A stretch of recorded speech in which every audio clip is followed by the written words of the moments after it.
Episode 621 to 630। अध्याय 621। वह क्या करने की योजना बना रहा है। थिएटर की मंद रोशनी में लीवेई के चंचल भाव देखकर जी मिंग आश्चर्यचकित रह गई। हालांकि दूसरों ने इस पर ध्यान नहीं दिया, लेकिन उसने दिया। वह क्या करने की योजना बना रहा है। जब श्री हान और जू लैन उनकी ओर बढ़े, तब भी वह सदमे में थी। श्रीमान जिन, आप आखिरकार आ ही गए। प्रीमियर शुरू होने ही वाला है। कृपया मैं आपको आपकी सीट तक छोड़ देता हूं। श्री हान ने विनम्रतापूर्वक लीवेई का अभिवादन किया और उन्हें रास्ता दिखाने के लिए हाथ बढ़ाया। उसने असमंजस में जी मिंग की ओर देखा, लेकिन अभी कुछ नहीं कहा। प्रीमियर शुरू होने ही वाला था और उसे सबकी निगाहें उन पर टिकी हुई महसूस हो रही थीं। बगल की पंक्ति में बैठी डो लिंगयुआन ने जिन लिवेई को देखकर भौहें चढ़ा लीं।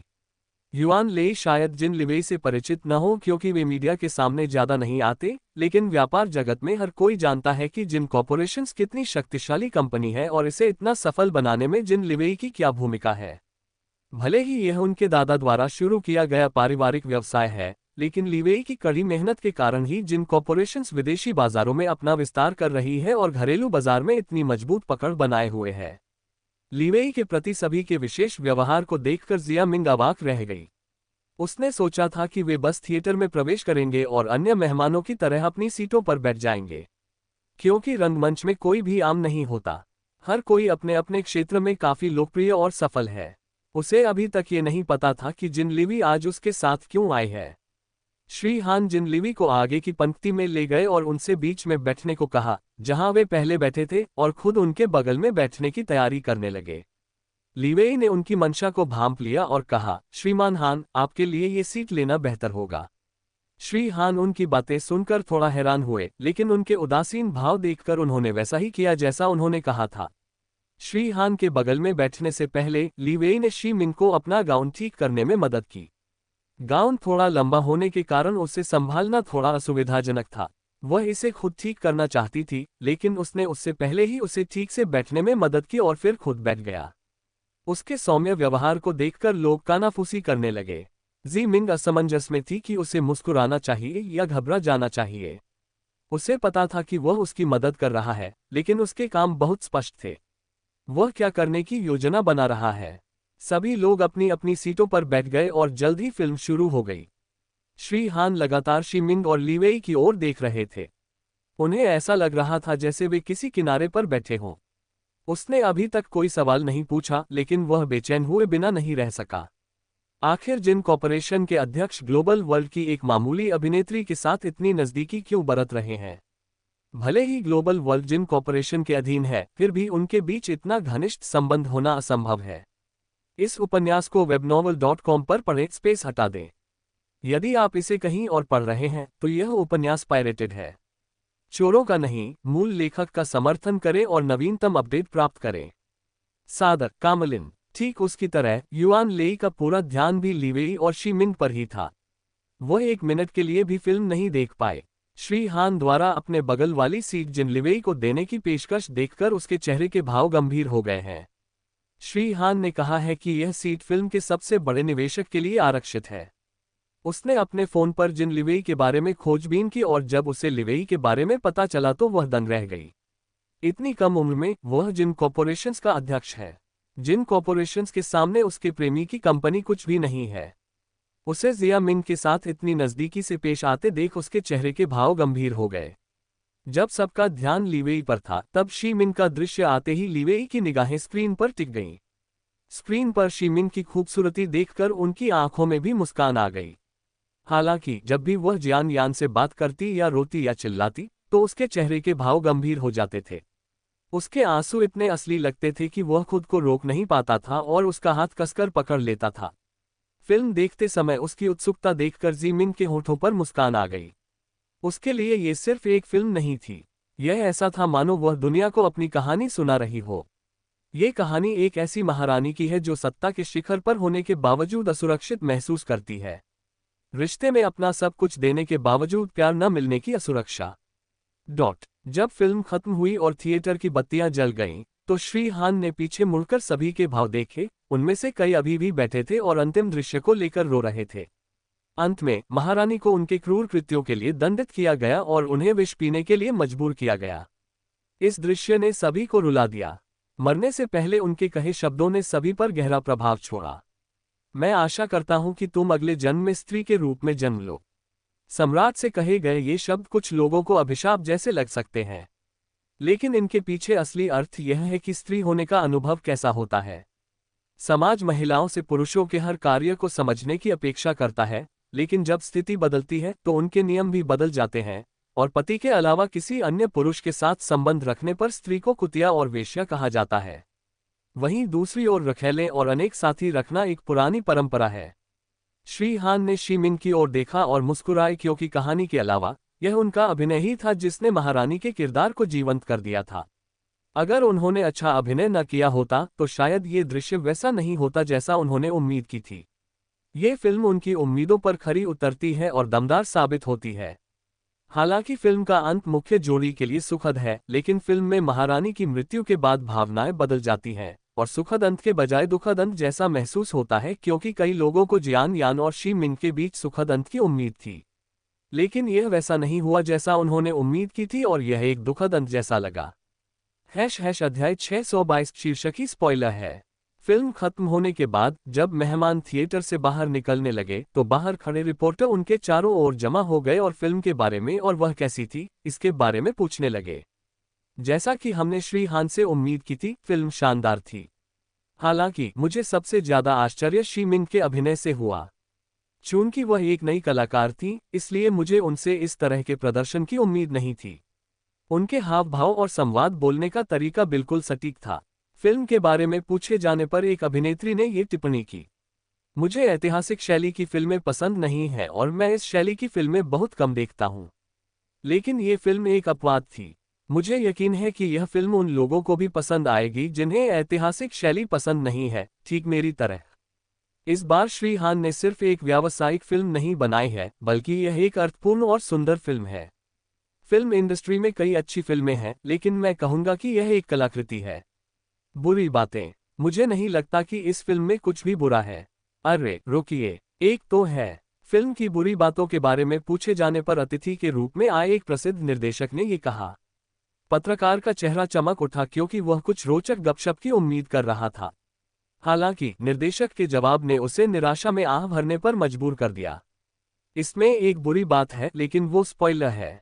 क्या आप वाकई चाहते हैं कि मैं आपको वो बताऊं? अगर आपने किसी को बताया तो आपकी खूब आलोचना होगी। निर्देशक महारानी की मृत्यु वाले अंतिम दृश्य के बारे में बात करते हुए हंस पड़े। उनके लिए बस यही एक चीज थी जो बुरी हो सकती थी। इसके अलावा फिल्म के बारे में कुछ खास बताने लायक नहीं है। कहानी, अभिनय, फिल्म और कलाकार सब कुछ एकदम सही था। थिएटर से निकलने के बाद श्री हान और अन्य कलाकारों का भी पत्रकारों ने साक्षात्कार लिया। हालांकि जब शी मिंग और जिन लिवेई थिएटर से निकले तो सभी पत्रकार मौजूदा साक्षात्कारकर्ताओं को छोड़कर उनके पास चले गए। युआन ले, जो साक्षात्कार देते समय कैमरे के सामने मुस्कुरा रही थी, उस समय अकेली रह गईं जब सभी पत्रकार शी मिंग और जिन लिवेई की ओर दौड़ पड़े। जब उसने पत्रकारों को जिन लिवेई से उसके और शी मिंग के बीच के रिश्ते के बारे में पूछते देखा तो उसके चेहरे के भाव बिगड़ गए। श्री जिन, आप इटर्नल लव के प्रीमियर पर क्या कर रहे हैं? क्या आप शी मिंग की पहली फिल्म के लिए उनका समर्थन करने आए हैं? श्री जिन, आपका और शी मिंग का क्या रिश्ता है? क्या आप दोनों किसी रिश्ते में हैं? रिपोर्टरों के आक्रामक सवालों को सुनकर जी मिंग हैरान और थोड़ा चौंक गया। हालांकि लिवेई हमेशा की तरह शांत था। उसने श्री हान की ओर देखा, जो जल्दी से आगे आए और बोले, आह, इस सवाल का जवाब मैं देता हूं। श्री हान ने अपनी पीठ सीधी की और दृढ़ स्वर में कहा, श्री जिन को मैंने आमंत्रित किया है क्योंकि वे फिल्म के सबसे बड़े निवेशक हैं। उनका इस प्रीमियर में आना उचित ही था और मुझे आशा है कि आप उनसे केवल फिल्म से संबंधित प्रश्न ही पूछेंगे। पत्रकारों ने सिर हिलाकर उनकी बात समझ ली कि वे इस प्रीमियर में क्यों आए थे। हालांकि प्रीमियर भव्य था, लेकिन उन्हें इस कार्यक्रम में आने की कोई आवश्यकता नहीं थी क्योंकि वे कभी भी सार्वजनिक कार्यक्रमों में नहीं आते। उन्हें इस बात पर ज्यादा हैरानी नहीं हुई कि जिन कॉर्पोरेशंस ने इस फिल्म में निवेश किया है, क्योंकि श्री हान एक लोकप्रिय और सक्षम व्यक्ति हैं। तो फिर शी मिंग के साथ इस कार्यक्रम में आने का उनका क्या कारण था?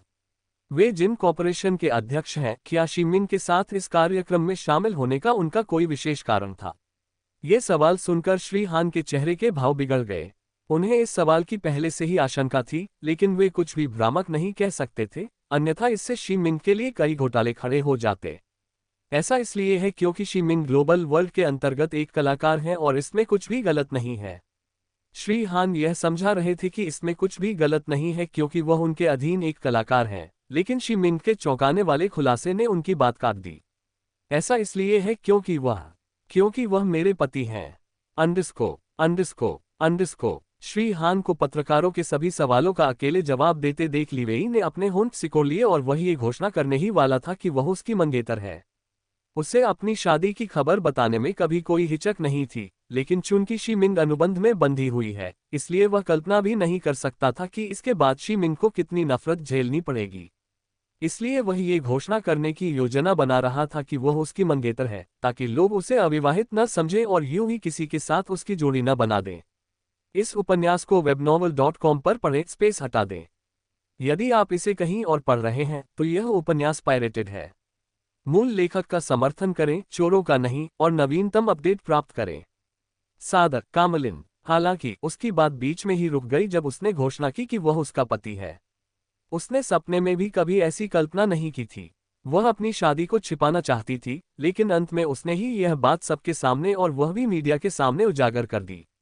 जिया मिंग। उसने धीमी आवाज में उसे पुकारा क्योंकि वह उसके चौंकाने वाले खुलासे से हैरान था। उसका मुंह थोड़ा खुला हुआ था और उसके चेहरे पर उलझन साफ झलक रही थी। वह मुस्कुराते हुए उसकी ओर मुड़ी और कुछ नहीं बोली। जब पत्रकारों ने उसके शब्द सुने तो वे बौखला गए। जिया मिंग, क्या आप कह रहे हैं कि आप और श्री जिन विवाहित हैं? आप कह रही हैं कि अब आप श्रीमती जिन हैं?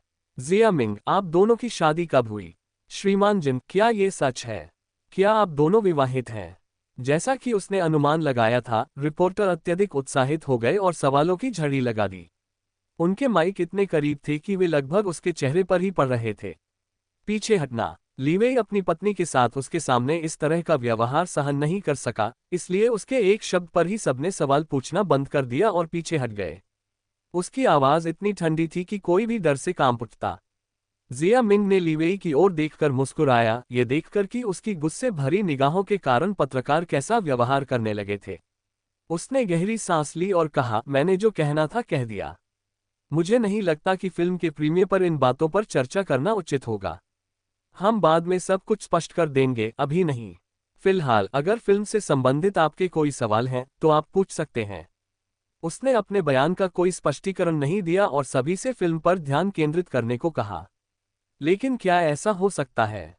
पत्रकारों ने भौहें चढ़ा ली और उनके बयान के बारे में उनसे और अधिक पूछना चाहते थे, लेकिन उनके बगल में लीवेई की खतरनाक उपस्थिति ने उनके लिए फिल्म के अलावा कुछ और कहना मुश्किल कर दिया। शीर्षक, वह मेरा पति है। नोट, लेखक का नोट अवश्य पढ़ें और टिप्पणी अनुभाग में अपनी राय अवश्य दें। अध्याय 623। आज आपने अच्छा प्रदर्शन किया। कार में बैठे बैठे लीवेई ने शी मिंग की ओर देखा, जो काफी शांत दिख रही थी, मानो कुछ हुआ ही न हो। हालांकि उसका दिल अभी भी पहले की तरह ही तेजी से धड़क रहा था। वह उस पल को कभी नहीं भूल सकता था जब उसने बिना किसी झिझक के दुनिया को बताया था कि वह उसका पति है। उसके शब्दों को सुनकर सब चौंक गए, यहां तक कि वह भी। उसे उम्मीद थी कि वह कोई बहाना बनाएगी और पत्रकारों के सभी महत्वाकांक्षी सवालों को नकार देगी। हालांकि अप्रत्याशित रूप से उन्होंने न केवल उनके रिश्ते को स्वीकार किया बल्कि दुनिया को ये भी घोषणा कर दी कि वह उनके पति हैं। यहां तक कि शी मिंग ने भी पहले सबको ये बात बताने की योजना नहीं बनाई थी। जब लीवेई उसे होटल में सरप्राइज देने आया तो वह लीवेई का समर्थन देखकर भावुक हो गई। उन्होंने न केवल उसे उस उद्योग में प्रवेश करने की अनुमति दी जो अपने काले और गंदे रहस्यों के लिए जाना जाता है, बल्कि हर कदम पर उसके फैसले का समर्थन भी किया है। वह जानती है कि अपने रिश्ते को छिपाने का उसका फैसला गलत था, खासकर लीवेई से। वह पूरी दुनिया को बताना चाहती थी कि वही उसका जीवन साथी है। अब चीजें उसके लिए कुछ खास मायने नहीं रखती थी क्योंकि वह वैसे भी इंडस्ट्री छोड़ने वाली थी। इतने सारे घोटालों का सामना करने के बाद ये तो कुछ भी नहीं लगता। वह भावुक थी और उसके प्रति क्षमा याचना महसूस कर रही थी। जब वह हमेशा सबसे पहले उसी के बारे में सोचता है तो उसके साथ ऐसा व्यवहार नहीं होना चाहिए। इसलिए जब उनसे उनके रिश्ते के बारे में पूछा गया तो उनका दिमाग एकदम सुन्न हो गया और वे सच के अलावा कोई बहाना नहीं सोच पाईं। इसीलिए बहाने बनाने के बजाय उसने सबके सामने ऐलान कर दिया कि वह उसका पति है। कभी कभी झूठ से बेहतर सच ही होता है। उस समय उसे उसके सिवा किसी और की परवाह नहीं थी। उसकी खुशी ही उसके लिए सबसे ज्यादा मायने रखती थी। जब उसने उनके रिश्ते का खुलासा किया तो पत्रकार बेकाबू हो गए और उसकी धमकी भरी निगाहों के बावजूद तरह तरह के सवाल पूछने लगे। अंत में उनके अंगरक्षकों के आगे आने और उन्हें सुरक्षित रूप से थिएटर से बाहर निकालने के तुरंत बाद वे थिएटर से चले गए। उसने गाड़ी चला रहे ड्राइवर की ओर देखा और उसे पर्दा उठाने का इशारा किया। जी मिंग ने उसकी हरकत देखकर अपनी भौहें ऊपर उठा ली। तुम क्या कर रहे हो?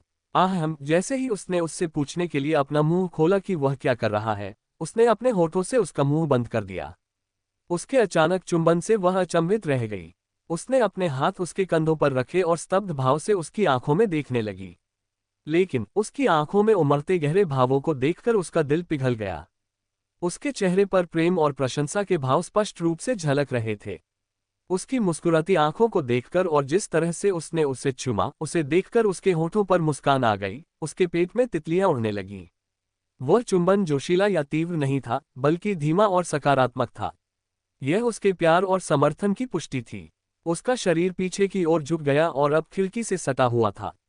उसका शरीर उसके ऊपर था और वह उसे तब तक चूमता रहा जब तक वह बेहोश नहीं हो गई। जून की रात का समय था, खिड़कियां भी अंधेरी थीं, इसलिए कार के अंदर जो कुछ हो रहा था वह दूसरों को दिखाई नहीं दे रहा था। उसने उसके मोहक होठों को चूमा और धीमी आवाज में कहा, आज तुमने अच्छा किया। आंखें बंद किए हुए जी मिंग ने उसकी बातें सुनकर धीरे धीरे अपनी आंखें खोली। उसने उसकी ओर देखा और पाया कि वह उसे प्यार भरी निगाहों से देख रहा है। इस उपन्यास को webnovel.com पर पढ़ें, स्पेस हटा दें। यदि आप इसे कहीं और पढ़ रहे हैं तो यह उपन्यास पायरेटेड है। चोरों का नहीं, मूल लेखक का समर्थन करें और नवीनतम अपडेट प्राप्त करें।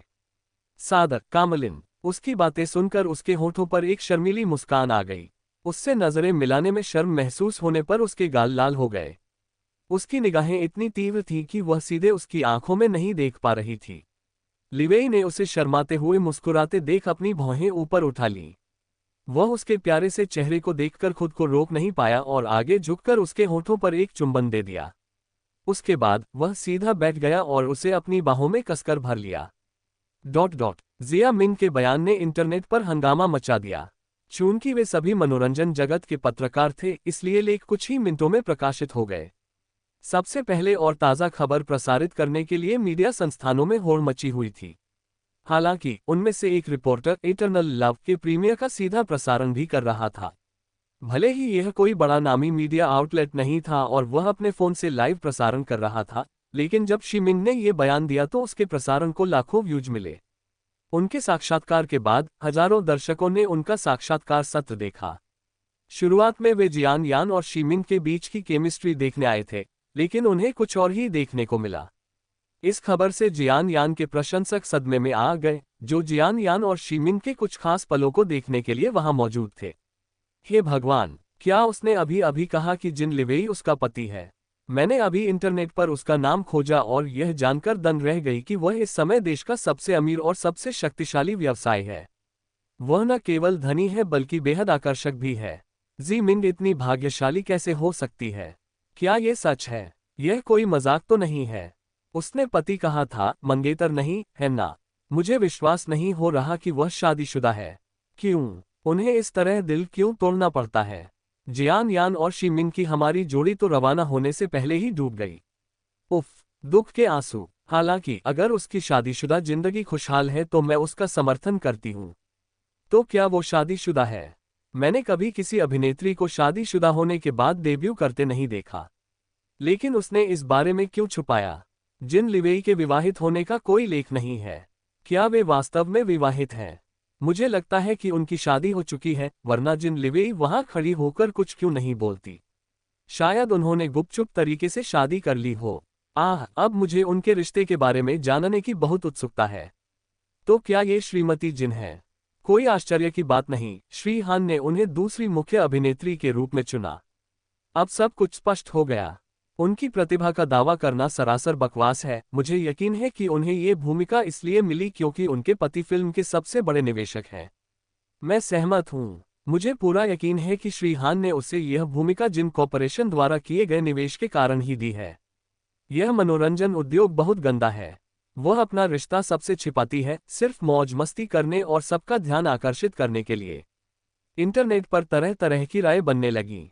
कुछ अच्छी थी तो कुछ बुरी, बेहद बुरी। अध्याय 624 तांग नियान कितना मूर्ख था। एश अपने कार्यालय में ओवरटाइम काम कर रही तांग नियान को उस समय व्यवधान हुआ जब किसी ने दरवाजे पर दस्तक दी। साओ याओ चिंतित होकर दफ्तर में दाखिल हुई और उससे प्रसारण देखने को कहा। शी मिन का सेगमेंट देखते ही उसके चेहरे के भाव गंभीर हो गए। वह स्तब्ध और अवाक रह गई। उसे शी मिन की शादी के बारे में पता था, लेकिन उसका पति जिन लिवेई है, जिन कॉर्पोरेशंस का अध्यक्ष। अनुबंध पर हस्ताक्षर करते समय जी मिंग ने उसे बताया कि वह पहले से ही शादीशुदा है। हालांकि उसने इसे गुप्त रखने का सुझाव दिया क्योंकि उद्योग में विवाहित महिलाओं का करियर उतना फलता फूलता नहीं है। जब उसने शी मिंग से पूछा कि उसका पति क्या करता है, तो उस समय उसने कहा कि वह शोबित से नहीं है बल्कि एक व्यवसाय है, बस एक साधारण व्यवसाय। उसने सपने में भी कभी नहीं सोचा था कि उसका पति उसका बॉस जिन लिवेई हो सकता है। उसने सोचा था कि उसका पति एक साधारण व्यापारी होगा, लेकिन जिन लिवेई। उसे इस बात पर हैरानी होनी चाहिए थी कि उसने अपनी शादी की घोषणा कर दी है, लेकिन वह अभी भी इस खबर को पचा नहीं पा रही है कि जिन लिवेई शी मिंग का पति है। तो क्या वह शुरू से ही अपने बॉस की पत्नी पर हुक्म चला रही थी? जबकि ग्लोबल वर्ल्ड एक सफल मनोरंजन कंपनी है और शीर्ष 3 मनोरंजन कंपनियों में से एक के रूप में जानी जाती है। हालांकि यह अभी भी जिन कॉर्पोरेशंस की सहायक कंपनी है। ये जिन कॉर्पोरेशंस का एक छोटा सा हिस्सा है, जबकि जिन लिवेई ग्लोबल वर्ल्ड के सीईओ नहीं बल्कि जिन कॉर्पोरेशंस के अध्यक्ष हैं। वह उसके मुखिया का मुखिया है, वह उसके बॉस का बॉस है और शी मिंग उसकी पत्नी है। ये पहली बार था जब उसे लगा कि वह किसी को पहचानने में असफल रही है। वह शी मिंग के भोले और सरल स्वभाव से धोखा खा गई और गलती से उसे पैसे की कमी वाली महिला समझ बैठी। कितनी मूर्ख हो तुम तांग नियान। जब तुम घोटालों में फंसी तब तुम्हें ये कैसे समझ नहीं आया कि जिन लिवेई तुम्हारे मामलों में दखल दे रहा था? मैं ही बेवकूफ थी जिसने सोचा कि वह कंपनी में निजी स्वार्थ दिखा रहा है। शर्मिंदगी से उसने अपना चेहरा हाथ से ढक लिया क्योंकि अब सब कुछ स्पष्ट हो गया था। इसमें कोई हैरानी की बात नहीं कि जिन लियांग के मैनेजर ने कहा कि शी मिंग और वो काफी करीब लगते हैं। तो ये सब जिन लिवेई की वजह से हुआ। उफ! तांग नियान ने निराशा में अपना सिर मेज पर पटक दिया। वही थी जिसने सारे सुरागों को नजरअंदाज कर दिया। सब कुछ उसके सामने था, लेकिन उसने उसे अनदेखा कर दिया। अंडस्को उसे इस तरह व्यवहार करते देख साओ याओ अवाक रह गया। शी मिंग का इंटरव्यू देखकर वह दंग रह गया था। उन्हें यह भी पता था कि वह शादीशुदा है, लेकिन जिन लिवेई से। उन्हें अचानक ठंडक का एहसास हुआ जब उन्होंने सोचा कि उन्होंने उसे रिझाने की कोशिश की थी। इस उपन्यास को webnovel.com पर पढ़ें, स्पेस हटा दें। यदि आप इसे कहीं और पढ़ रहे हैं तो यह उपन्यास पायरेटेड है। चोरों का नहीं, मूल लेखक का समर्थन करें और नवीनतम अपडेट प्राप्त करें। सादर कामलिन। उसे जल्दी पता चल जाने पर खुशी हुई कि वह शादीशुदा है, वरना लिवेई उसे नौकरी से निकालकर उसकी पत्नी पर डोरे डालने की कोशिश करता। तांग नियान, अब हमें क्या करना चाहिए? ये लाइव प्रसारण इंटरनेट पर आग की तरह फैल रहा है। लोग पागल हो रहे हैं।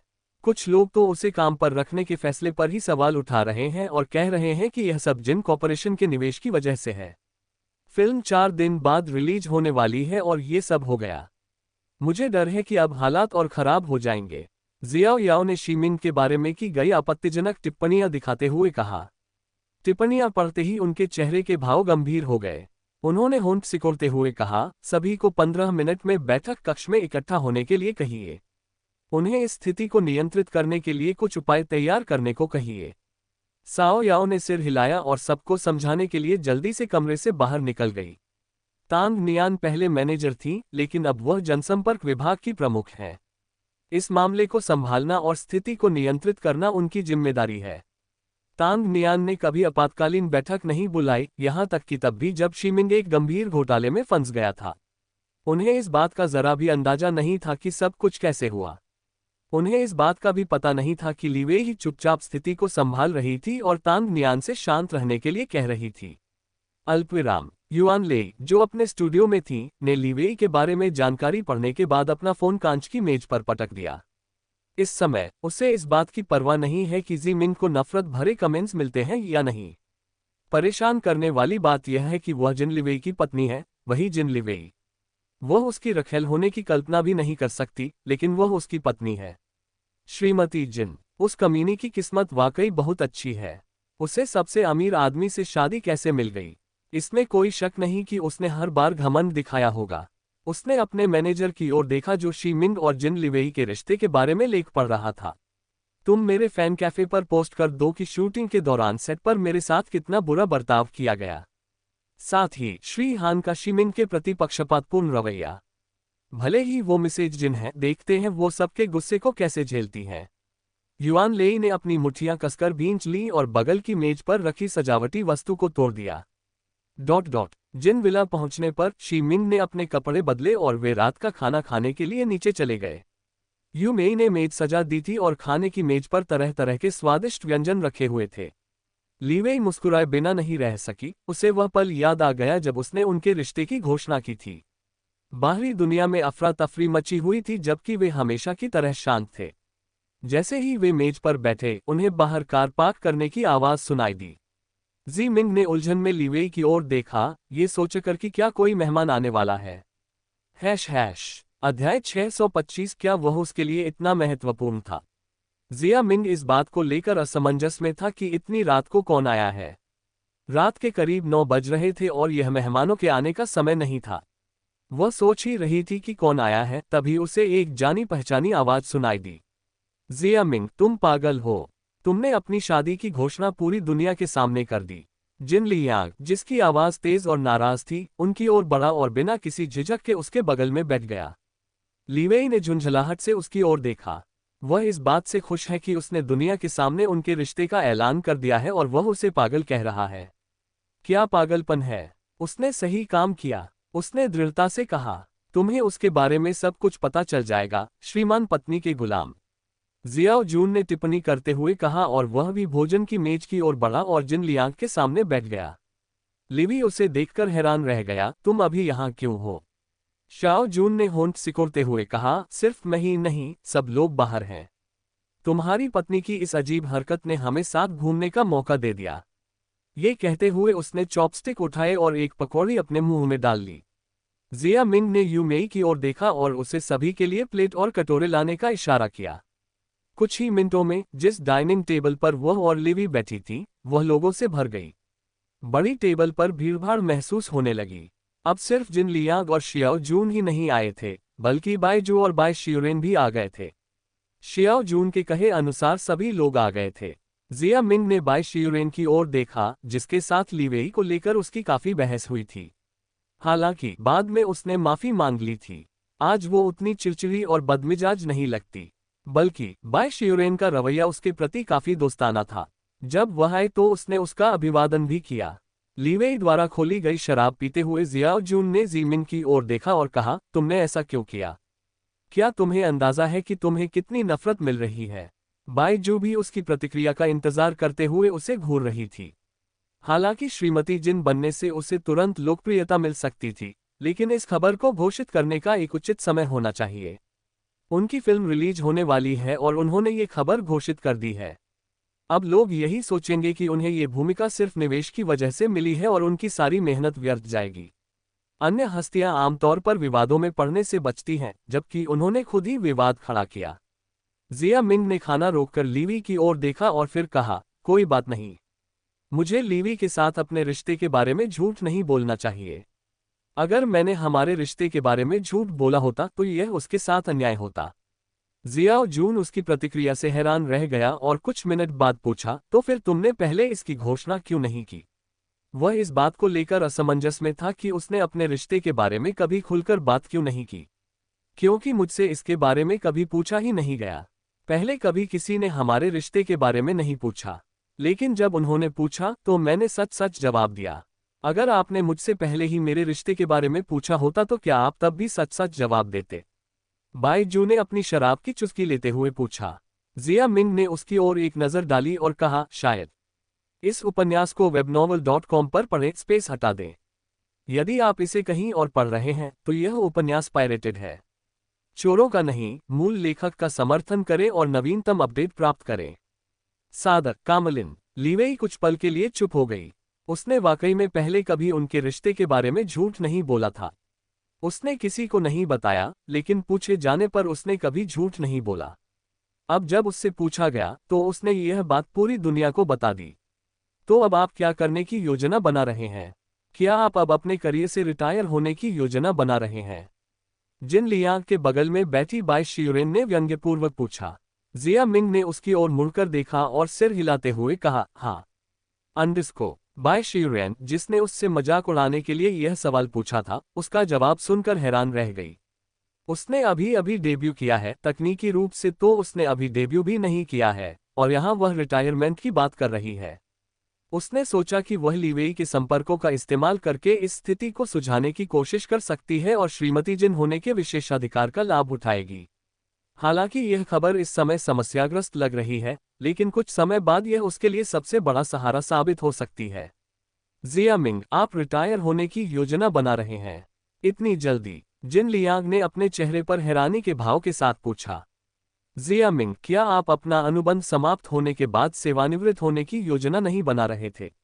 अनुबंध समाप्त होने में अभी कम से कम 6 महीने बाकी हैं।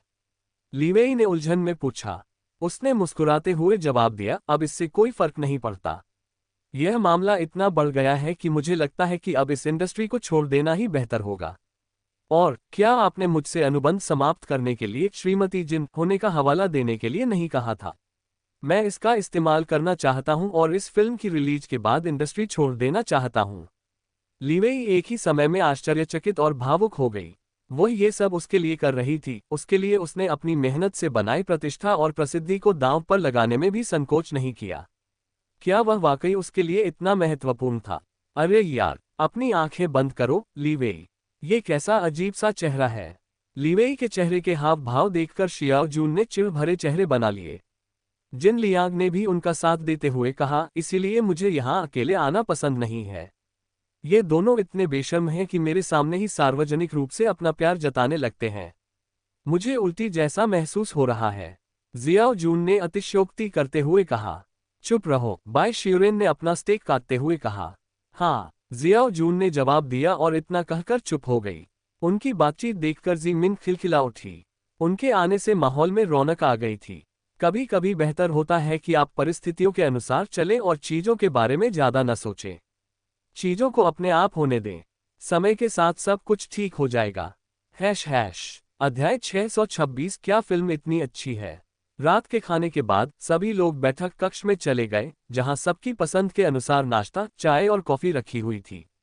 जिन लियांग ने दूध वाली मीठी कॉफी की चुस्की लेते हुए शी मिन की ओर देखते हुए पूछा, तो अब आपकी क्या योजना है? क्या आपने तांग नियान से बात की? क्या आप लोग अब प्रेस कॉन्फ्रेंस करने वाले हैं? जिया मिंग ने अपने होंठ सिकोड़ लिए क्योंकि वह भी असमंजस में थी।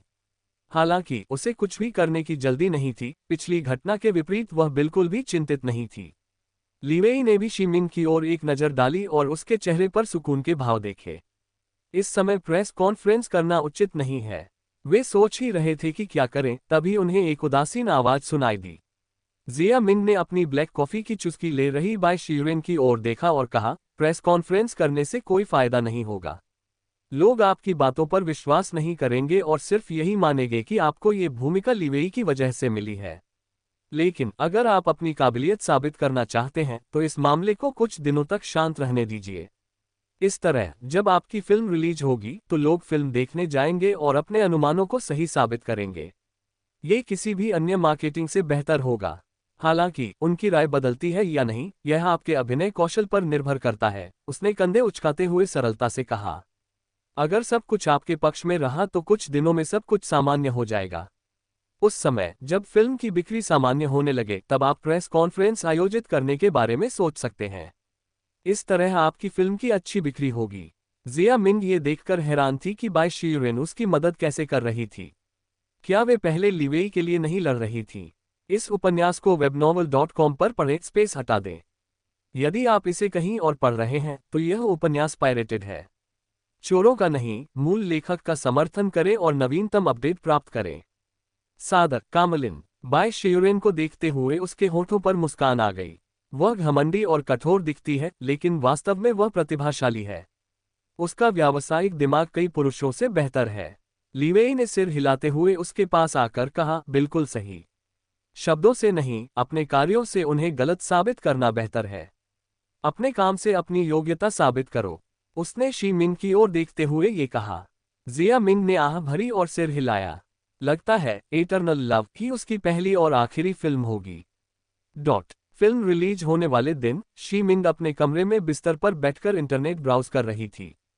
फिल्म रिलीज हो चुकी थी और लगभग रात के खाने का समय हो गया था जब उसने अपना फोन देखा। सुबह से ही फोन बज रहा था लेकिन उसने उसे देखा तक नहीं। वह दादाजी सू द्वारा दी गई सामग्री को पढ़ने में व्यस्त थी। भले ही उसे लिखित परीक्षा देने की आवश्यकता नहीं है, इसका मतलब यह नहीं है कि उसे पश्चिमी चिकित्सा के बारे में और अधिक पढ़ने और सीखने की आवश्यकता नहीं है। पूरा दिन पढ़ने के बाद उसने आखिरकार वीबो पर ब्राउज करने के लिए अपना फोन खोला। जिन लोगों ने उसे अपनी पोस्ट में टैग किया था, उनकी पोस्ट देखकर उसकी भौहें आश्चर्य से ऊपर उठ गईं। उसे सैकड़ों पोस्ट में टैग किए जाने की सूचनाएं मिली थीं। धिक्कार है, मैं तो शी मिंग की घटिया एक्टिंग देखने के लिए इटर्नल लव देखने गई थी, लेकिन उनकी एक्टिंग देखकर मैं हैरान रह गई। मुझे लगा था कि उन्हें ये रोल उनके पति की वजह से मिला है, लेकिन लगता है हम गलत थे। मेरा सुझाव है कि आप इन अफवाहों पर विश्वास न करें और खुद फिल्म देखें। जिया मिंग ने मेंग हुआन की भूमिका बखूबी निभाई है। मैं किसी और को महारानी के रूप में अभिनय करते हुए सोच भी नहीं सकता। वो सिर्फ खूबसूरत चेहरा ही नहीं है बल्कि वाकई प्रतिभाशाली भी हैं। इटर्नल लव अवश्य देखने लायक फिल्म है। मैंने श्री हान की लगभग सभी फिल्में देखी हैं और मुझे कहना होगा कि यह सर्वश्रेष्ठ है। कहानी से लेकर किरदारों के निर्माण तक, कथानक से लेकर कलाकारों तक सब कुछ त्रुटिहीन है। Closing square bracket. मैं युआन लेई के लिए यह फिल्म देखने आई थी क्योंकि वो मेरे पसंदीदा अभिनेता हैं। लेकिन हैरानी की बात है कि जी मिंग ने मेरा ध्यान खींच लिया। आखिरी दृश्य पर मैं फूट फूट कर रोई। उफ, मैंने लगभग फिल्म का अंत बता ही दिया था। दोस्तों, इसे जरूर देखें, मुझे यकीन है कि आपको ये फिल्म बहुत पसंद आएगी। मैंने फिल्म समीक्षकों की समीक्षाएं पढ़ी हैं और वे काफी सकारात्मक हैं। अब इन सभी पोस्टों को देखकर मेरा भी फिल्म देखने का मन कर रहा है। चूंकि यह एक ऐतिहासिक फिल्म है, इसलिए मैं इसे अपने परिवार के साथ देखने की योजना बना रहा हूं। मेरी दादी को इस तरह की फिल्में पसंद हैं। क्या फिल्म इतनी अच्छी है? आप लोग झूठ तो नहीं बोल रहे? दोस्तों, आप उस व्यक्ति का समर्थन कैसे कर सकते हैं जिसने युआन लेई को सेट पर सिर्फ इसलिए परेशान किया क्योंकि वह मिसेज जिन है? मुझे यकीन है कि उन्होंने उससे शादी उसके पैसे की वजह से की है। मुझे युआन लेई के लिए बुरा लग रहा है। उसे सिर्फ इसलिए इतना भेदभाव झेलना पड़ रहा है क्योंकि शी मिंग एक निवेशक की पत्नी है। क्या तुम लोग बेवकूफ हो? जी मिंग ने युआन लेई को किस तरह परेशान किया? क्या तुम सब भूल गए कि जी मिंग ने न सिर्फ जियान यान को दुर्घटना से बचाया बल्कि शूटिंग के दौरान उसका मेकअप भी खुद किया? युआन लेई हमेशा देर से आती थी जबकि जी मिंग हमेशा समय की पाबंद रही है।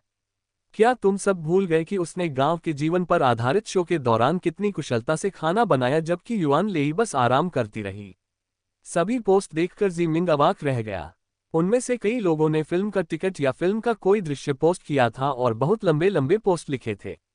बाय श्यूरेन सही थी। फिल्म रिलीज होने से पहले प्रेस कॉन्फ्रेंस करना व्यर्थ होता। उस समय तो कोई भी उसकी बातों पर विश्वास नहीं करता, लेकिन अब लोगों को लगने लगा है कि उसे यह भूमिका लीवेई के निवेश की वजह से नहीं मिली। हालांकि कुछ नकारात्मक टिप्पणियां भी थीं, लेकिन वे इतनी कम थीं कि उन्होंने उन पर ध्यान देना भी जरूरी नहीं समझा। बाय श्यूरेन की तरह उन्होंने और तांग नियान ने भी बाद में एक प्रेस कॉन्फ्रेंस आयोजित करने का फैसला किया है। लेकिन जब से यह खुलासा हुआ है कि वह जिन लिवेई की पत्नी है, तांग नियान का उसके प्रति रवैया काफी बदल गया है। वह उसके आसपास असहज महसूस करती है और उससे बात करते समय औपचारिकताएं बरतती है। उनके बीच स्थिति काफी असहज हो गई है। उसने तांग नियान का ये रूप पहले कभी नहीं देखा था। अध्याय 627 अभिशाप अभी समाप्त नहीं हुआ है। इटर्नल लव की रिलीज के अगले दिन साइड टेबल पर रखे जी मिंग के फोन में वाइब्रेशन हुई। उसने भौहें चढ़ाकर समय देखा तो सुबह के सिर्फ 8 बजे थे। न सिर्फ उसकी बल्कि लीवेई की नींद भी फोन की घंटी बजने से खराब हो गई। चूंकि आज शनिवार था, इसलिए वे देर तक सो रहे थे और लीवेई आज ट्रेनिंग के लिए नहीं गई थी। उसने अपना फोन उठाया और एक अपरिचित नंबर देखा। जैसे ही उसने फोन उठाया, उसे एक जानी पहचानी आवाज सुनाई दी। जिया मिंग बिस्तर पर सीधा बैठ गया और हिचकिचाते हुए बोला, जी हाँ श्रीमान हान। जिया मिंग, मेरा मतलब है श्रीमती जिन, मुझे उम्मीद है कि मैंने आपकी नींद में खलल नहीं डाला होगा, और अगर ऐसा हुआ हो तो मैं माफी मांगता हूं, उन्होंने विनम्रता से कहा। जिस तरह से वह उससे बात कर रहा था, उसे देखकर वह अवाक रह गई। उसने उसे कभी दूसरों के प्रति इतना विनम्र होते नहीं सुना था। नहीं, कोई बात नहीं। और श्रीमान हान, आप मुझे पहले की तरह शीमिंग कह सकते हैं। मेरे साथ औपचारिकता निभाने की कोई जरूरत नहीं है, उसने धीमी आवाज में कहा। उन्हें इस तरह श्रीमती जिन कहलाने में असहजता महसूस हो रही थी। जब से सबको पता चला है कि वह लीवेई की पत्नी है, तब से सब लोग उनके प्रति बहुत विनम्र और अच्छे से पेश आने लगे हैं। श्री हान ने उसकी बातें सुनकर हल्की सी आह भरी। वह भी औपचारिकताएं निभाते निभाते थक चुके थे, लेकिन जिन लीवेई को नाराज करने से डरते थे। उन्हें पहले पता नहीं था कि वह श्रीमती जिन है। उन्हें विश्वास नहीं हो रहा कि जिन लीवेई की पत्नी श्रीमती जिन ने उनकी फिल्म से अपने अभिनय करियर की शुरुआत की। यह उनके लिए गर्व का क्षण है। वे इससे ज्यादा खुश नहीं हो सकते। श्रीमान हान, आपने मुझे इतनी सुबह किसी काम से बुलाया था? उसका सवाल सुनकर उसने गला साफ किया और कहा, जी हाँ। मैं बस आपको पहले दिन के बॉक्स ऑफिस नतीजों के बारे में बताना चाहता था। मैं अपनी खुशी को रोक नहीं पाया। जिया मिंग उसकी बातें सुनकर गंभीर हो गई। उसने कल रात सोने से पहले टिप्पणियां देखी थीं। उनकी रिपोर्ट सकारात्मक थी, इसलिए वह अच्छे परिणाम की उम्मीद कर रही थी। इटर्नल लव ने सिर्फ एक दिन में बॉक्स ऑफिस पर 70 करोड़ का आंकड़ा पार कर लिया है। सिर्फ एक दिन में। मेरे पूरे निर्देशन करियर में किसी फिल्म द्वारा एक दिन में अर्जित की गई यह सबसे बेहतरीन कमाई में से एक है। इतना ही नहीं, हमारी फिल्म इस मुकाम तक पहुंचने वाली इकलौती ऐतिहासिक फिल्म भी है, उन्होंने गर्व से कहा। जब उन्हें बॉक्स ऑफिस कलेक्शन के नतीजे पता चले तो उनके चेहरे से संतुष्टि भरी मुस्कान हट ही नहीं रही थी। उन्हें प्रीमियम में हुई घटनाओं की चिंता सता रही थी। पहले युआन लेई का मामला और फिर शी मिंग का बड़ा खुलासा। हर कोई उनके विवाद की बात कर रहा था, फिल्म की नहीं। वह इस बात को लेकर काफी चिंतित था, लेकिन परिणाम जानने के बाद उसकी मुस्कान बेकाबू हो गई। इस उपन्यास को webnovel.com पर पढ़ें, स्पेस हटा दें। यदि आप इसे कहीं और पढ़ रहे हैं तो यह उपन्यास पायरेटेड है। चोरों का नहीं, मूल लेखक का समर्थन करें और नवीनतम अपडेट प्राप्त करें। सादर, कामलिन। जिया मिंग भी हैरान थी। उसे इतनी अच्छी सफलता की उम्मीद नहीं थी, पर इतनी ज्यादा भी नहीं। श्री हान की बुलंद आवाज सुनकर वह समझ सकती थी कि ये नतीजे कितने शानदार होंगे। जिया मिंग, ये सब तुम्हारी और तुम्हारे अभिनय की वजह से है। हर कोई महारानी और तुम्हारे अभिनय की चर्चा कर रहा है। मुझे खुशी है कि मैंने तुम्हें मिंग हुआन के रूप में चुना। जिया मिंग मुस्कुराया और बोला, श्रीमान हान, ये फिल्म सिर्फ मेरी वजह से नहीं बल्कि हम सभी की सामूहिक मेहनत की वजह से सफल हुई है, और मुझे यह अवसर देने के लिए मैं आपका आभारी हूँ।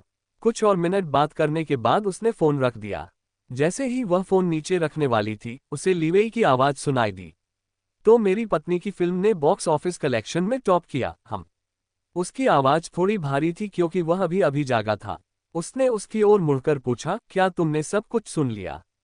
उसने सिर हिलाया और उसे अपनी बाहों में भर लिया। उसने उसके माथे पर एक चुंबन दिया और कहा, मुझे तुम पर बहुत गर्व है, मेरी महारानी। अंडरस्को। उसके शब्दों को सुनकर उसकी मुस्कान जम गई। उसके मुंह से साम्राज्य शब्द सुनना उसे कुछ अलग और थोड़ा अजीब लगा। लीवेई ने उसके असहज भाव देखे और अपने होंठ सिकोड़ लिए। उसके दिल में अचानक कुछ हलचल हुई और उसे बाइजू के शब्द याद आ गए। हालांकि उसने तुरंत उन विचारों को अपने मन से निकाल दिया। जिन चीजों का कोई मतलब नहीं होता, उनके बारे में न सोचना ही बेहतर है। ... कुछ दिनों बाद शी मिंग उस महिला को एक्यूपंक्चर का उपचार देने के बाद अस्पताल से जिन विला लौट आया। उन्होंने अपनी पिछली रिपोर्टों की जांच की और अपनी स्थिति में हो रहे सुधार से संतुष्ट थी। 2 महीने पूरे होने वाले हैं और उनकी हालत काफी बेहतर लग रही है। अगर यही स्थिति बनी रही तो 3 महीने से भी कम समय में वह पूरी तरह ठीक हो जाएगी। उसकी हालत में इतना सुधार देखकर सब हैरान थे। वह पहले से कहीं ज्यादा अच्छी दिख रही है और उसके चेहरे की रौनक भी लौट आई है। दोपहर का खाना खाने के बाद उसने कपड़े बदले और झपकी लेने के लिए अपने कमरे में चली गई। चूंकि उसके पास करने के लिए और कुछ नहीं था, इसलिए उसने आराम करने का फैसला किया। जैसे ही उसका सिर तकिए पर लगा, उसे नींद आ गई, लेकिन उसने अपनी आंखों के सामने अंधेरा महसूस किया। चारों ओर घना अंधेरा था, लेकिन उसे किसी के द्वारा उसका नाम पुकारने की आवाज सुनाई दी। झाओमी। आवाज धीमी थी और वह अपना नाम पुकारे जाने को सुन नहीं पाए। झाओमिंग, झाओमिंग। आवाज बहुत धीमी थी लेकिन साथ ही जानी पहचानी भी। सोते समय उसकी भौहें सिकुड़ गईं क्योंकि वह ध्यान केंद्रित करके आवाज को ठीक से सुनने की कोशिश कर रही थी। झाओमिंग। नींद में गुनगुनाते हुए उसके हाथ हल्के से कांप रहे थे। आंटी शेनजिया। अंधेरा अभी भी छाया हुआ था, लेकिन वह उसकी कमजोर आवाज सुन सकती थी। झाओ मिंग, मुझे उम्मीद है कि तुम मेरी आवाज सुन पाओगी, मेरी बच्ची। यही एक तरीका है जिससे मैं तुमसे जुड़ सकती हूँ। ये सुनकर जी मिंग का चेहरा पीला पड़ गया। झाओ मिंग, मैं नहीं चाहती कि तुम अपने नए जीवन को लेकर किसी भी बात की चिंता करो। जिस लड़की के शरीर में तुम हो वह यहाँ तुम्हारी तरह जी राजवंश की महारानी बनकर रह रही है। वैसे तुम्हें उसकी चिंता करने की जरूरत नहीं है, वह लड़की बहुत मजबूत और बहादुर है और अपना जीवन अच्छे से जी रही है। मैं बस आपको इसके बारे में सूचित करना चाहता था ताकि आप बिना किसी अपराधबोध के जेड मिंग के रूप में जीवन जी सकें। और एक और बात है जो मैं आपको बताना चाहता हूँ। यह अभिशाप अभी समाप्त नहीं हुआ है। इस अभिशाप के चक्र से निकलने के लिए आपको वह चीज ढूंढनी होगी जो आपके वर्तमान को अतीत से जोड़ती है। इस अभिशाप से मुक्ति पाने के लिए आपको उस चीज को नष्ट करना होगा। आप और शी मिंग है। आवाज अचानक कमजोर पड़ गई और जल्द ही रुक गई। शेन जिया की आवाज की जगह उसे अपने फोन की घंटी सुनाई दी। इस विचित्र सपने से जागते ही उसकी आंखें खुल गईं। वह सदमे में बिस्तर पर बैठी थी और जोर जोर से हौंफ रही थी। वह पसीने से तरबतर थी और उसका चेहरा पीला पड़ गया था। वो सपना क्या था? अध्याय 628। क्या उस सपने का श्राप से कुछ संबंध है? जब जी मिंग सपने से जागी तो वह चौंक गई। उसका चेहरा पीला पड़ गया और उसके चेहरे पर सदमे के भाव साफ दिख रहे थे। कुछ मिनटों तक वह उसी स्थिति में स्थिर रही। तो क्या वह सचमुच आंटी शेन जिया ही थी? वह जानती है कि उसकी माँ और मौसी दूसरों से अलग थीं और कुछ ऐसी बातें जानती है जो दूसरों को नहीं पता। अगर वह इस दुनिया में आ सकती है और वापस जा सकती है तो उसके लिए अपने सपने में प्रवेश करना मुश्किल नहीं है। तो क्या शी मिंग सचमुच जी राजवंश में है? उसने सामने लगे दर्पण में अपना प्रतिबिंब देखते हुए बुदबुदाया। उसने यह अनुमान लगाया है कि जब उसने जिया शहर की सीमा पर स्थित महल का दौरा किया और उस महल में मिली डायरी पर जी मिंग की लिखावट देखी तो जी मिंग संभवतः अपने शरीर में जी राजवंश में चली गई होगी। हालांकि उसे इस बात का पूरा यकीन नहीं था, लेकिन अगर आंटी शेन जिया ऐसा कह रही हैं तो यह शायद गलत नहीं हो सकता।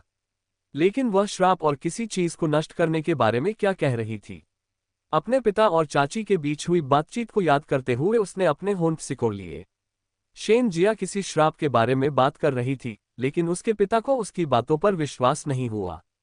उसने पूरी बात तो नहीं सुनी, लेकिन उसे श्राप के बारे में याद था। क्या आंटी शेन उसी श्राप की बात कर रही हैं? क्या इसका संबंध उसकी मृत्यु से है?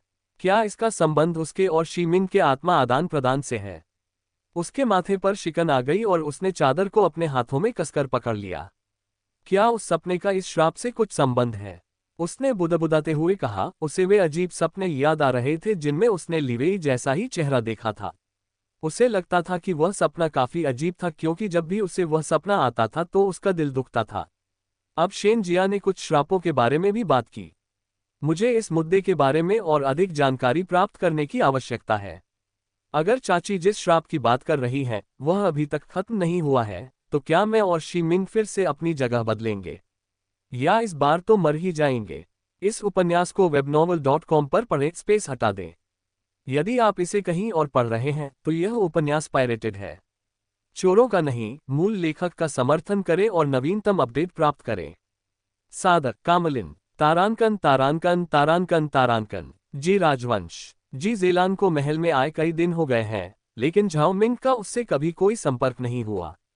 वह दादी शुरेन से मिल चुका था और ऐसा लगता है कि वह उसे बहुत पसंद करती है क्योंकि वह उनके सामने बहुत ही प्यारा व्यवहार करता है, जो दादी को बिल्कुल अपरिचित लगता है। उसे इस बात की परवाह नहीं कि दादी शुरेन उसे पसंद करती है या नहीं।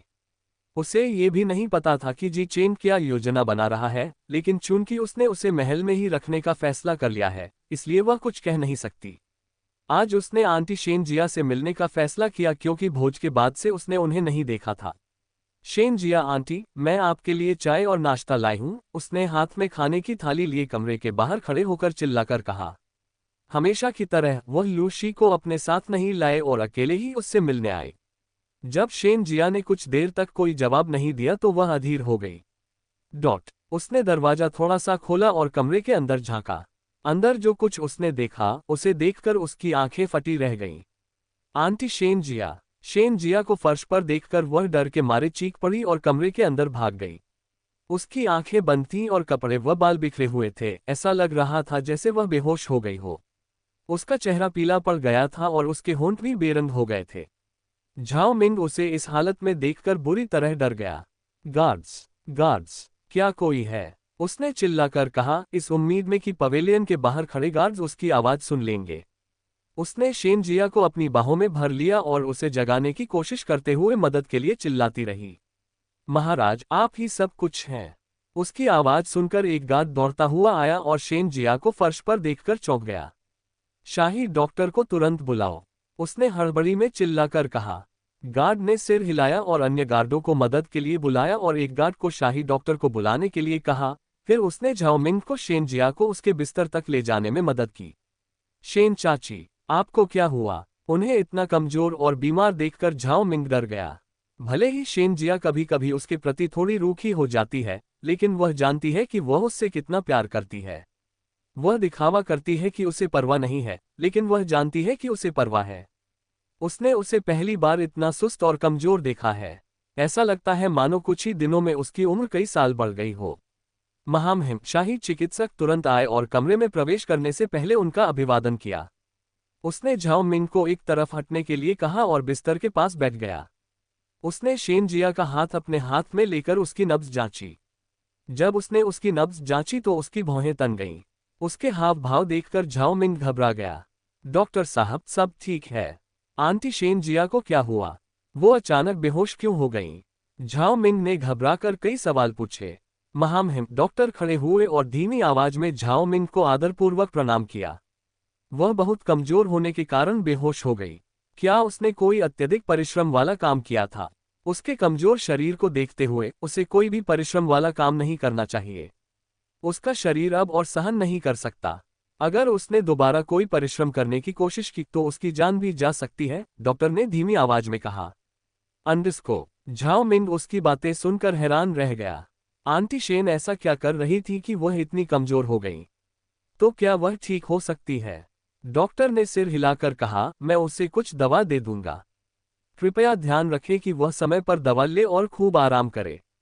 पर्याप्त आराम से वह जल्द ही ठीक हो जाएगी। महाराज, आपको चिंता करने की कोई आवश्यकता नहीं है। झाओ मिंग ने सिर हिलाया और गार्ड ने डॉक्टर को मंडप से बाहर भेज दिया। अध्याय 629, उसका पिछला जीवन। डॉक्टर के जाने के बाद झाओ मिंग शेन जिया के बिस्तर के पास बैठ गई और चुपचाप रोने लगी। डॉक्टर की बातें सुनकर वह बहुत डर गई थी। शेन जिया ही एकमात्र ऐसी व्यक्ति है जो उसे अच्छी तरह जानती है। अगर उसे कुछ हो गया तो उसके लिए इस दुनिया में जीना मुश्किल हो जाएगा। वह न केवल झाओ मिंग की मौसी है, बल्कि उन्हें अपनी मौसी की तरह ही मानती है। कुछ समय बाद जब शेन जिया किसी के रोने की आवाज सुनकर जाग उठी, तो उसने अपनी कांपती हुई आंखें खोली और अपने बिस्तर के बगल में झाओ मिंग को रोते हुए देखकर भौहें सिकुड़ी। क्या किसी की मौत हो गई? तुम इस तरह क्यों रो रही हो? उसने उठने की कोशिश करते हुए चिढ़कर कहा। तुम क्या कर रही हो? क्या तुम सावधान नहीं रह सकती? झाओ मिंग ने हाथ बढ़ाकर उसे तकिए के सहारे आराम से बैठने में मदद की। तुम यहाँ क्यों हो? शेन जिया ने कमजोर निगाहों से झाओ मिंग की ओर देखते हुए पूछा। मैं तुमसे मिलने आई थी, लेकिन मैंने कभी नहीं सोचा था कि मुझे तुम्हें बचाने का मौका मिलेगा। क्या तुम जानती हो कि अगर मैं समय पर नहीं आती तो तुम लगभग मर ही जाती? झाओ मिंग ने अपनी बात को बढ़ा चढ़ाकर कहते हुए कहा। अंडरस्को, शेन जिया ने उसे घूरते हुए कहा, झूठ बोलना बंद करो। क्या तुम्हें लगता है कि मैं तुम्हारी बातों पर विश्वास कर लूंगी? झाओ मिंग ने अपने आंसू पोंछे और मुस्कुराए। इस उपन्यास को webnovel.com पर पढ़ें, स्पेस हटा दें। यदि आप इसे कहीं और पढ़ रहे हैं तो यह उपन्यास पायरेटेड है। चोरों का नहीं, मूल लेखक का समर्थन करें और नवीनतम अपडेट प्राप्त करें। सादर, कामलिन, तुम बेहोश होने से पहले क्या कर रही थी?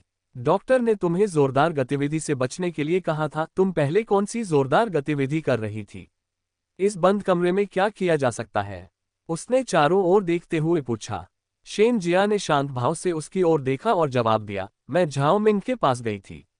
मेरा मतलब है शी मिंग के सपने में, जो दूसरी दुनिया में है। अंडरस्को, शेन जिया को घूरते हुए झाओ मिंग की आंखें सदमे से चौड़ी हो गईं। क्या वह झाओ मिंग के सपने में आई थी? तुम्हारा मतलब है कि तुमने सपने के जरिए असली झाओ मिंग से बात की? सच में? क्या तुम ऐसा कर सकती हो? एक नई मजेदार बात पता चलने पर उसकी आंखें उत्साह से चमक उठीं। क्या इस दुनिया में लोग फोन के बजाय अपने सपनों के माध्यम से जुड़ सकते हैं? कमाल है। शेन जिया ने होंठ सिकोड़ते हुए कहा, मैं ऐसा कर सकती हूँ, लेकिन बहुत जरूरी होने पर ही। हालांकि इसमें मेरी बहुत ऊर्जा खर्च होती है और अगर कोई कमजोर शरीर वाला व्यक्ति ऐसा करने की कोशिश करे तो वह इसके परिणामों को सहन नहीं कर पाएगा। अगर यह मेरा पिछला रूप होता तो कोई समस्या नहीं होती, लेकिन चूंकि मैं दूसरी दुनिया से वापस आए हूँ, मेरा शरीर बेहद कमजोर हो गया है, उसने धीरे से आह भरते हुए कहा। शेन जिया ने गहरी सांस ली और कहा, शायद इसीलिए मैं अपनी बात पूरी नहीं कर पाए। वह झाओ मिंग को बताना चाहती थी कि वह और शी मिंग अतीत से जुड़े हुए हैं। उसे यह जानना जरूरी है कि शी मिंग उसका पुनर्जन्म है ताकि उसे लिवेई के साथ रहने में अपराध बोध न हो। साथ ही उसे यह भी जानना होगा कि वह केवल जी मिंग के शरीर में ही क्यों गई। इसका कारण यह है कि वे दोनों अपने अतीत के माध्यम से एक दूसरे से जुड़े हुए हैं। उसे श्राप के बारे में पता होना चाहिए। सौभाग्य से वह उसे यह बात बता पाए, लेकिन अगर उसे थोड़ा और समय मिलता तो वह उसे और भी बातें बताना चाहती थी। उसे यकीन नहीं था कि जी मिंग उसकी बातों का अर्थ समझ पाए या नहीं। शेन जिया आंटी, अगर आप झाओ मिंग को सूचित भी कर दें तो आप ऐसा दोबारा नहीं कर सकती। आपका शरीर काफी कमजोर हो गया है। शाही डॉक्टर ने आपको कोई भी जोरदार काम या ऐसा कोई काम करने से सख्त मना किया है जिससे आप इतनी कमजोर हो जाएं। झाओ मिंग ने नौकरानी से मंगवाई हुई खाने की थाली उठाते हुए कहा। उसे अभी पता चला कि उसने कल रात से कुछ नहीं खाया है, इसलिए उसने नौकरानी से दोपहर का खाना लाने को कहा। इसमें कोई शक नहीं कि वह ऊर्जा की कमी के कारण बेहोश हो गई। इसे खाओ और उसके बाद अपनी दवा पी लो। तुम्हें आराम करना है और तुम कुछ और नहीं कर सकती। ठीक है, उसने सख्ती से निर्देश देते हुए कहा। शेन जिया ने सिर हिलाया और बिना कुछ कहे उससे खाने की थाली ले ली। खाना शुरू करने से पहले उसे कुछ याद आया और उसने पूछा, क्या आपको उस चीज के बारे में कुछ पता चला जिसके बारे में मैंने आपको बताया था? हमें उस चीज को ढूंढना होगा जो आपके श्राप का कारण है, तभी हम इस श्राप के चक्र को तोड़ सकते हैं। अन्यथा मुझे भी नहीं पता कि आगे क्या होगा। शेन जिया के गंभीर भाव देखकर झाओ मिंग ने अपने होंठ सिकोड़ लिए। उसने सोचा था कि अब सब ठीक है, लेकिन दुर्भाग्य से जब तक वह चीज नष्ट नहीं हो जाती, श्राप नहीं टूट सकता। उसने सिर हिलाकर कहा, मैं नहीं कर सकती। मुझे बिल्कुल भी पता नहीं है कि उस चीज को कैसे और कहाँ ढूंढना है। क्या आपके पास कोई सुराग है जिससे मुझे उस वस्तु के बारे में और जानकारी मिल सके? उसने अपनी याददाश्त खंगालने की कोशिश की, लेकिन उसे कुछ भी याद नहीं आया। शेन जिया ने अपने होंठ सिकुड़े और कुछ देर तक सोचती रही। उसने गहरी सांस ली और अंत में बोली, झाओ मिंग, तुमने जिस सपने की बात की थी, जिसमें खून वगैरह दिख रहा था, वह सिर्फ सपना नहीं था। वह तुम्हारा पिछला जन्म था। तुम्हें धीरे धीरे अपने पिछले जीवन का एहसास हो रहा है। यही वह जीवन था जहां से पूरी कहानी शुरू हुई थी। मैं नहीं चाहता कि तुम्हें उस जीवन की हर बात याद रहे, लेकिन चूंकि हमें वह चीज ढूंढनी है, इसलिए तुम्हें ये जानना जरूरी है ताकि तुम ऐसे सपनों को गंभीरता से ले सको। तुम्हें सपने में जो कुछ भी दिखा, वह सब लिख लेना चाहिए ताकि बाद में हमें उस चीज के बारे में कोई सुराग मिल सके। झाओ मिंग उसकी बातें सुनकर स्तब्ध रह गई। वह जीवन जहां से सब कुछ शुरू हुआ था। खून के तालाब और लाशों की याद आते ही उसका शरीर कांप उठा। उसका पिछला जीवन। अध्याय 630। क्या आप उसका पक्ष कुछ ज्यादा ही ले रहे हैं? शेन जिया की बातें सुनकर झाओ मिंग का चेहरा पीला पड़ गया। पिछला जन्म, खून के तालाब और पहचान में न आने वाली लाशों के बारे में सोचकर उसके हाथ कांपने लगे। क्या यह उसका पिछला जीवन था? अब तक भी वह यही सोच रही थी कि यह श्राप कोई बड़ी बात नहीं है। वह उस चीज को ढूंढने के लिए कोई खास कोशिश नहीं कर रही थी जिसे उसे नष्ट करना था। हालांकि शेन जिया की बातें सुनकर उसे अब इस स्थिति की गंभीरता का एहसास हुआ। शेन आंटी, तो मैं उस चीज को कैसे ढूंढूं? मुझे तो अपना अतीत भी ठीक से याद नहीं है। मैं उस चीज को कैसे ढूंढूं जिसे मुझे नष्ट करना है? शेन जिया ने अपने होंठ सिकुड़े और एक पल के लिए सोचा। अगर आपको ऐसे सपने आने लगे हैं तो आपको धीरे धीरे अपने अतीत की याद आ जाएगी, लेकिन अचानक उसने अपना सिर उठाया और झाओ मिंग की ओर देखते हुए कहा, क्या आपको पता है कि झाओ मिंग की मौत कैसे हुई? मेरा मतलब है, मुझे पूरा यकीन है कि झाओ मिंग ने उसकी जान नहीं ली होगी, खासकर तब जब वह निर्दोष थी। और जब मैंने उसे दूसरी दुनिया में भेजने से पहले उसकी जांच की तो मुझे उसके शरीर में कुछ अजीब लगा। वह सिर्फ डूबने से इस हालत में नहीं हो सकती थी। भले ही शाही डॉक्टर को उसमें कोई खराबी नहीं मिली और उन्होंने कहा कि शायद डूबने या उसकी कमजोर इच्छाशक्ति और ऊर्जा के कारण ऐसा हुआ हो, लेकिन मैं उन खोखले शब्दों पर विश्वास नहीं करती। आपको पता है कि मेरे पति पहले शाही डॉक्टर रह चुके हैं। हालांकि मैं खुद डॉक्टर नहीं हूं, लेकिन मुझे बुनियादी जानकारी है और मैं बता सकता हूं कि वह सिर्फ डूबने से इस हालत में नहीं थी। इसलिए अभी हम सिर्फ यही अनुमान लगा सकते हैं कि उसे जहर दिया गया होगा। इस पूरी स्थिति में हमें यही एकमात्र स्पष्टीकरण मिल रहा है। उस दिन झाओ मिंग की हालत याद आते ही शेन जिया की आंखें काली पड़ गईं। झाओ मिंग को उस दयनीय स्थिति में देखना उसके लिए बहुत मुश्किल था। शेन जिया की बातें सुनकर झाओ मिंग ने होंठ सिकोड़कर सिर हिलाया। शेन जिया ने सुना था कि झाओ मिंग को तैरना आता है और उस तालाब में डूबने का तो सवाल ही नहीं उठता। उसे पता भी नहीं चलेगा और उसकी सहज प्रतिक्रिया शुरू हो जाएगी। तो क्या आप जानते हैं कि इन सब के पीछे कौन हो सकता है? शेन जिया ने गर्म पानी पीते हुए पूछा। झाओ मिंग ने सिर हिलाते हुए कहा, मुझे नहीं पता कि यह किसने किया, लेकिन मुझे कुछ तो पता है। क्या? झाओ मिंग ने गहरी सांस ली और चारों ओर ध्यान से देखने के बाद धीमी आवाज में कहा। अंगरक्षक और झाओ मिंग वाली घटना के बारे में राजकुमार जी जेलान ने महल के बारे में अधिक जानकारी प्राप्त करने के लिए झाओ मिंग के पीछे उस अंगरक्षक को तैनात किया था और शियाओली ने इसके बारे में अफवाह फैलाई थी। अंगरक्षक खुद शियाओली की अफवाहों पर विश्वास कर गया था। हालांकि जी चेंग ने झाओ मिंग पर भरोसा करने का फैसला किया और उस अंगरक्षक की जांच की और पता लगाया कि वह जी जेलान के आदमियों में से एक था और वे विद्रोह करने की कोशिश कर रहे थे। झाओ मिंग की बातें सुनकर शेन जिया के चेहरे पर गुस्सा भड़क उठा। उसने अपने पैरों को ढकने के लिए इस्तेमाल किए जा रहे कंबल को हाथ में कसकर पकड़ लिया और अपने गुस्से को शांत करने की कोशिश की। उसे विश्वास नहीं हो रहा था कि एक गलतफहमी की वजह से झाओ मिंग को इतना अपमान सहना पड़ रहा है। उसने गहरी सांस ली और बोली, राजकुमार जेलान, क्या वह इन दिनों महल में नहीं है? आखिर उन्होंने जेलान जैसे व्यक्ति को महल में प्रवेश करने की अनुमति कैसे दे दी? झाओ मिंग ने सिर हिलाते हुए कहा, मुझे नहीं पता, लेकिन मुझे विश्वास है कि जी चेंग कोई मूर्खतापूर्ण काम नहीं करेगा। उसने ये निर्णय सोच समझकर ही लिया होगा। झाओ मिंग की बातें सुनकर शेन जिया ने अपनी भौहें ऊपर उठा ली। हे, क्या तुम उसका कुछ ज्यादा ही पक्ष नहीं ले रहे हो? झाओ मिंग को उसके सामने शर्म महसूस हुई और उसके कान लाल हो गए। शेन जिया मुस्कुराए और बोली, यह अच्छी बात है कि तुम दोनों की उससे अच्छी बनती है। दरअसल जी चेंग एक अच्छा लड़का है। उसी की वजह से तुम्हारे पिता इस शादी के लिए राजी हुए। हालांकि कुछ चीजें ऐसी भी थीं जो उनके बस में नहीं थीं। जी चेंग भी अतीत में जो हुआ उससे रोक नहीं सका और उनकी शादी झाओ मिंग के लिए बोझ बन गई क्योंकि यह होना ही था। तो झाओ मिंग, तुम्हें जल्दी से जल्दी कार्रवाई करनी होगी और ऐसी घटना दोबारा होने से पहले उस चीज को ढूंढना होगा। हमारे पास इस श्राप को दूर करने का बस यही आखिरी मौका है। या तो तुम जीतोगी या हारोगी, और अगर तुम हार गई तो सजा मौत से कम नहीं होगी। इसलिए जल्दी करो। शेन जिया ने उसे एक बार फिर चेतावनी दी। झाओ मिंग ने सिर हिलाया और जब वे दूसरी बातों पर चर्चा कर रहे थे तभी उन्हें बाहर से एक नौकरानी की घोषणा सुनाई दी। महामहिम आ चुके हैं। झाओ मिंग ने दरवाजे की ओर मुड़कर देखा और बिस्तर से उठ खड़ी हुई। इस उपन्यास को webnovel.com पर पढ़ें, स्पेस हटा दें। यदि आप इसे कहीं और पढ़ रहे हैं तो यह उपन्यास पायरेटेड है। चोरों का नहीं, मूल लेखक का समर्थन करें और नवीनतम अपडेट प्राप्त करें। सादर कामलिन। दरवाजा खुल गया और जी चेन कमरे में दाखिल हुआ। वह पसीने से भीगा हुआ था और उसके चेहरे पर चिंता साफ झलक रही थी। महामहिम, झाओ मिंग ने उनका अभिवादन किया। उसने सिर हिलाया और शेन जिया की ओर देखते हुए कहा, आंटी शेन जिया, मैंने सुना कि आज आप बेहोश हो गई थी। ये कैसे हुआ? क्या अब आप ठीक हैं? उसने बिना रुके उससे कई सवाल पूछे। महाराज, शेन जिया ने कुछ और कहने से पहले धीमी आवाज में अभिवादन किया। मैं अब ठीक हूँ। आपको चिंता में डालने के लिए क्षमा चाहती हूँ, उसने विनम्रतापूर्वक कहा। झाओ मिंग ने उसकी ओर देखते हुए कहा, अब वह ठीक है।